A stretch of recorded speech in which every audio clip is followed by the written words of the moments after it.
사도신경으로 신앙 고백 드리겠습니다. 나는 전능하신 아버지 하나님 천지의 창조주를 믿습니다. 나는 그의 유일하신 아들 우리 주 예수 그리스도를 믿습니다.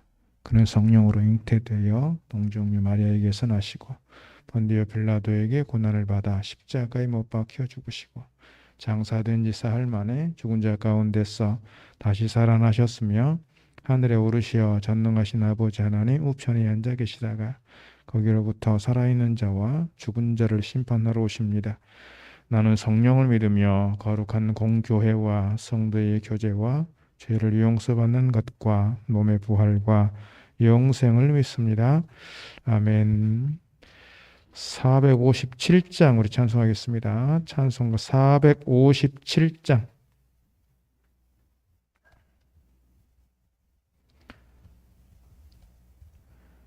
찬송가 457장 찬송합니다. 겟세마네 동산에 주를 생각할 때에 근심이나 걱정을 외면할 수 있을까? 나를 항상 버리고 주를 따라가겠네. 빌라도의 뜰에서 주를 생각할 때에 수치됨과 아픈 것 못 견딜 수 있을까? 이리 참고 묵묵히 주를 따라가리라. 갈보리산 올라간 주를 생각할 때에 나의 받는 괴로움을 비교할 수 없으리. 십자가를 지고서 주를 따라가리라. 무덤에서 부활한 주를 생각할 때에 환난이나 죽음도 두려울 것 없으리. 승전가를 부르며 주를 따라가리라.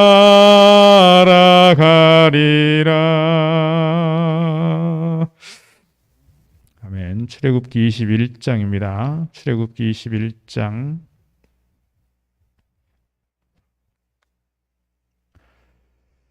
출애굽기 21장 12절부터 마지막 절까지 우리 한 절씩 교독합니다.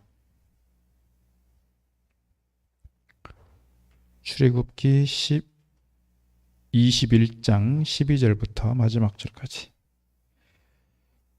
사람을 쳐 죽인 자는 반드시 죽일 것이나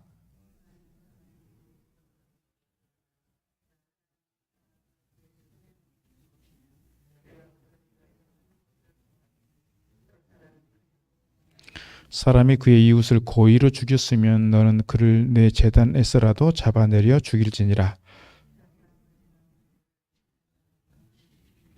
사람을 납치한 자가 그 사람을 팔았든지 자기 수하에 두었든지 그를 반드시 죽일지니라.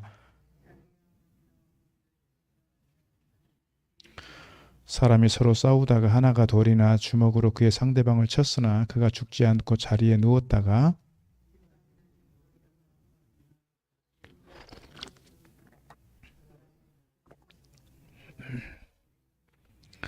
사람이 매로 그 남종이나 여종을 쳐서 당장에 죽으면 반드시 형벌을 받으려니와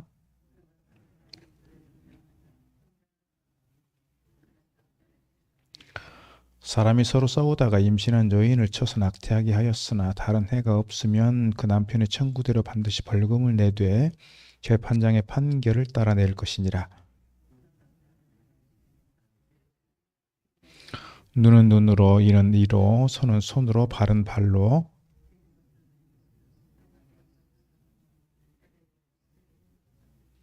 사람이 그 남종의 한 눈이나 여종의 한 눈을 쳐서 상하게 하면 그 눈에 대한 보상으로 그를 놓아줄 것이며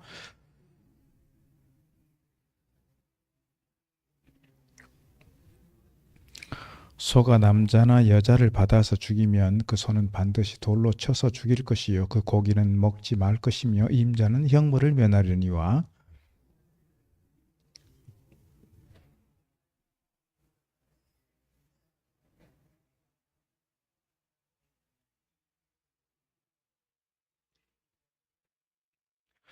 만일 그에게 속죄금을 부과하면 무릇 그 명령한 것을 생명의 대가로 낼 것이요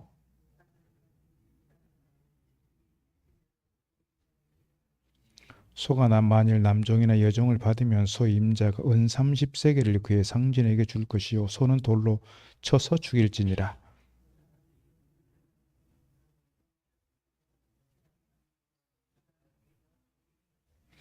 그 구덩이 주인이 잘 보상하여 짐승의 임자에게 돈을 줄 것이요 죽은 것은 그가 차지할 것이니라.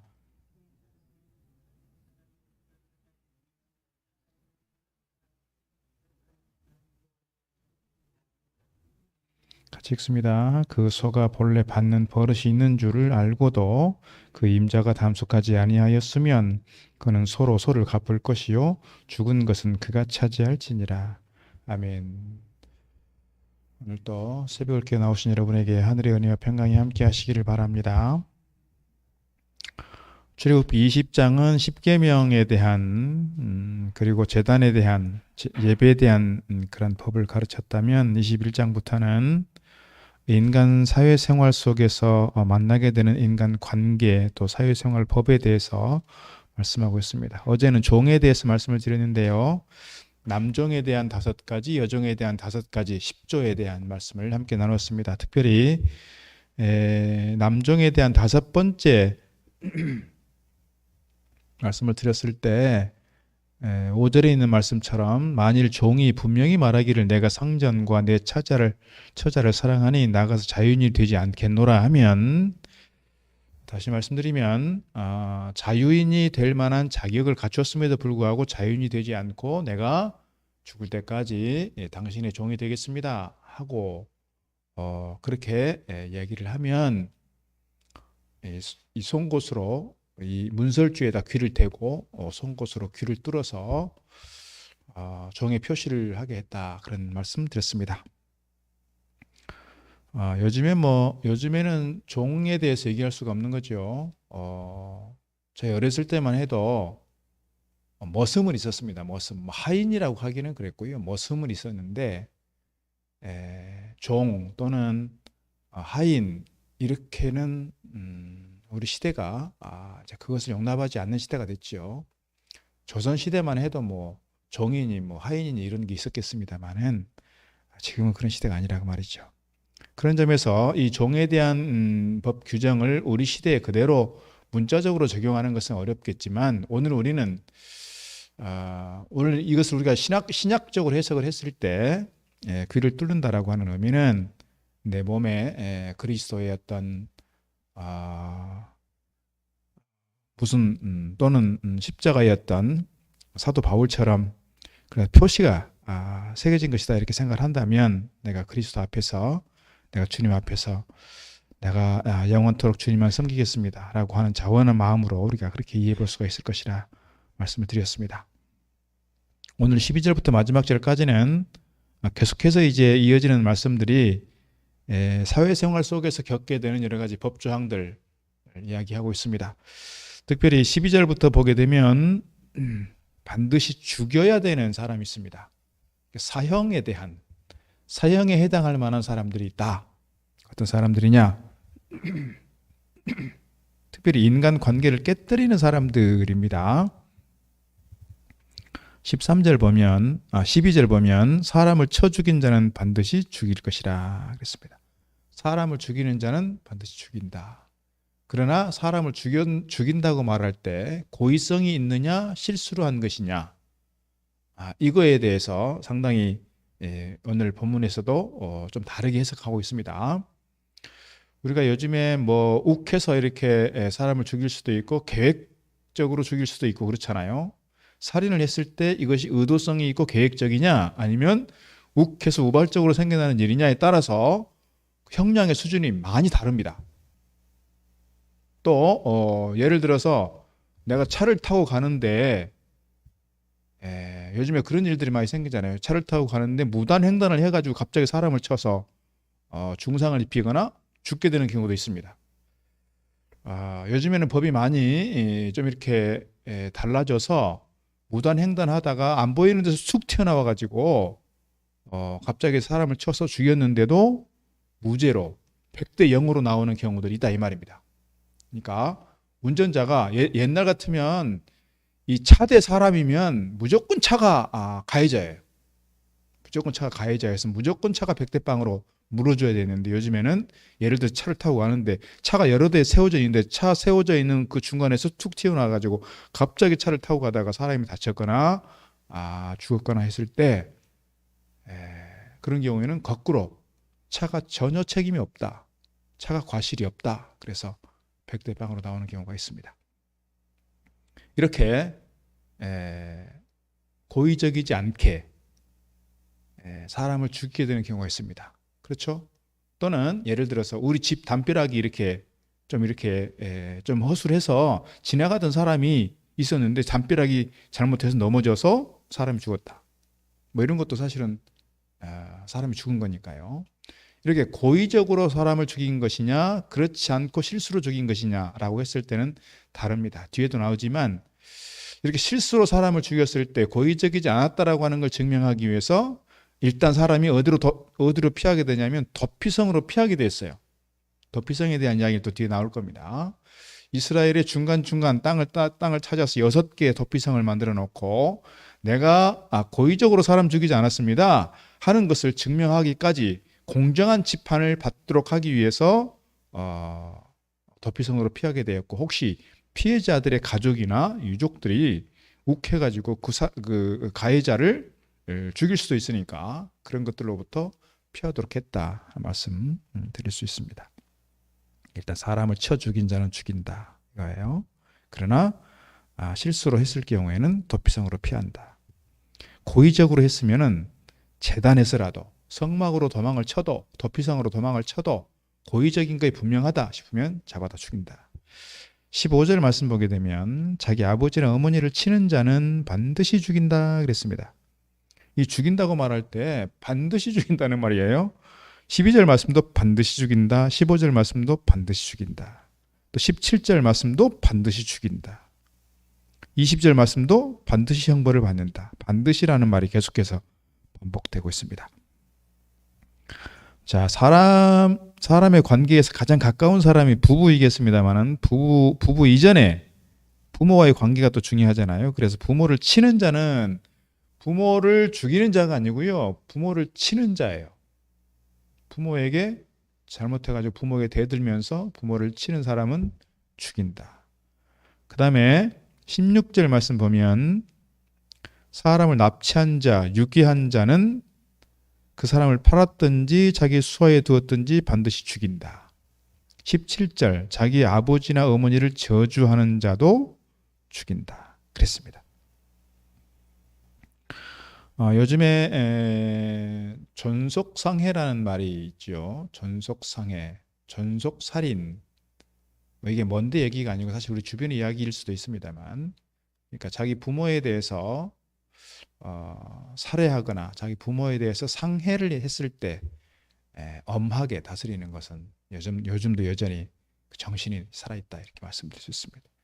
물론 아버지를 쳤다, 아버지를 죽였다고 해서 반드시 죽이지는 않습니다만은 사회적으로 상당히 좀 엄하게 처벌되고 있는 상황이다 이렇게 말씀드릴 수가 있습니다. 유괴한 사람들, 납치한 사람들도 죽인다.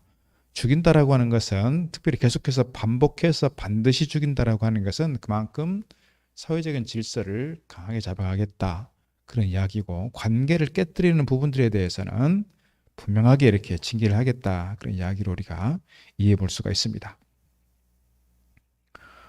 그 다음에 20절 이하의 말씀 보게 되면 남종이나 여종에 대한 이야기가 나옵니다. 남종이나 여종을 쳐서 죽으면 형벌을 받는다. 형벌을 받지만 남종이나 여종은 보통 사람들하고 달라서 남종이나 여종을 죽였다고 해서 그 사람을, 그 주인을 죽이지는 않습니다. 이유는요, 그 남종이나 여종이나 그 주인의 재산으로 보았기 때문에 그렇습니다. 이거를 보면 좀 시대적 배경으로 우리가 좀 그렇게 이해를 해 주시면 좋을 것 같습니다. 그 다음에 22절 이하에 보게 되면 누구에 대한 이야기가 나오냐면, 싸우다가 혹시 임신한 여인을 쳐서 낙태하게 되었을 때 그랬습니다. 남편의 청구대로 반드시 벌금을 내고 재판장의 판결을 따라 낸다. 그러나 다른 해가 있으면 당장 갚되. 그 다음에 이제 나오는 이야기가 뭐냐면 동형보수법이 나옵니다. 그래서 우리가 모세오경 중에서 우리가 딱 이렇게 쉽게 떠오르는 그 이미지는 뭐냐면 눈은 눈으로 이는 이로예요. 그게 뭐냐면 이게 4개 나오는 거예요.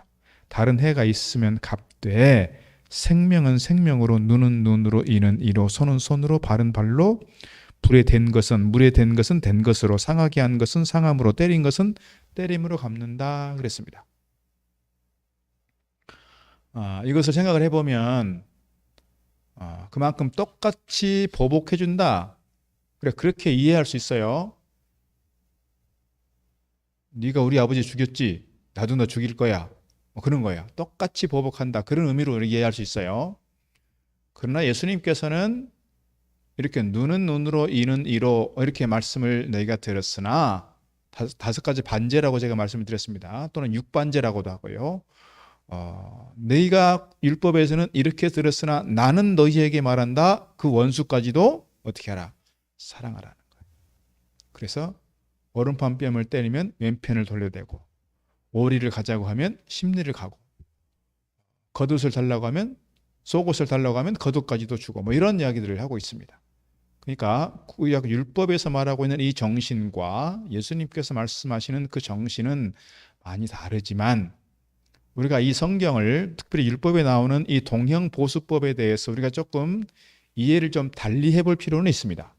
다시 말씀드리면, 사람을 죽였으니까 반드시 죽여야 돼, 이렇게 우리가 생각하는 것이 아니고, 이거는 뭐냐면 생명은 생명으로, 눈은 눈으로, 이는 이로, 손은 손으로, 이게 어디에서 연결돼서 나오는 얘기예요? 임신한 여인을 낙태시켰을 때와 관련 지어서 나온 이야기예요. 다시 말씀드리면 사람을 죽였으니까 똑같이 죽여, 이것이 아니고, 사람을 죽인 것만큼의 해당에는 뭐예요? 이 재판하는 사람의, 판사의 판결에 따라서 그에 상응하는 벌금을 내든지 속죄를 하든지, 또는 그 사람에게 보상을 해줘야 된다, 그 말입니다. 그렇게 이해해 볼 수 있습니다. 이 사람을 싸우다가 주먹을 쳐서 이빨이 하나가 빠졌어요. 그럼 니도 똑같이 하나 맞아서 이빨 빠져, 이렇게 때리는 것이 아니고, 이빨 빠지는 것만큼 해당되는 벌금을 내야 되는 것, 또는 속죄를 내야 되는 것, 또는 보상을 해야 된다. 그렇게 우리가 이해해 볼 수 있다, 이 말입니다. 그러니까 사람의, 특별히 무엇을 가장 강조하냐면 사람의 생명이에요. 생명은 생명으로 그랬어요. 생명이 그만큼 중요하다는 의미에서 생명을 생명으로 했는데, 눈은 눈으로, 이는 이로. 똑같이 보복하는 것이 아니라 재판장의 판결에 따라서 그에 상응하는 보상을 한다. 그렇게 이해를 하시면 좋을 것 같습니다. 지금 우리도 마찬가지입니다. 아까 말씀드린 것처럼 자동차 운전하다가 사고 날 수 있어요. 그러니까 내가 부주의해서 나는 경우에는 내가 몇 %, 그래서 뭐 50대 50, 뭐 60대 40, 뭐 이런 걸 받는 거예요. 그럼 60대 40으로 했을 때 내가 과실이 60%다 그러면 그에 해당되는 벌금을 내고 아니면 보상을 해야 되는 상황인 거죠. 똑같이 사람이 혹시 실수를 해서 뭔가 잘못되었을 때, 사람에게 뭔가 상해를 입혔을 때 그에 상응하는 조치가 필요하다, 보상이 필요하다. 우리가 그렇게 이해를 해볼 수가 있다, 그 말입니다. 그 다음에 26절 27절에서는 남종의 한 눈이나 여종의 한 눈을 쳐서 상하게 하면 그 눈에 대한 보상으로 그를 놓아준다. 그리고 남종의 이나 여종의 이를 쳐서 빠뜨리면 그 이에 대한 보상으로 그를 놓아준다 그랬습니다.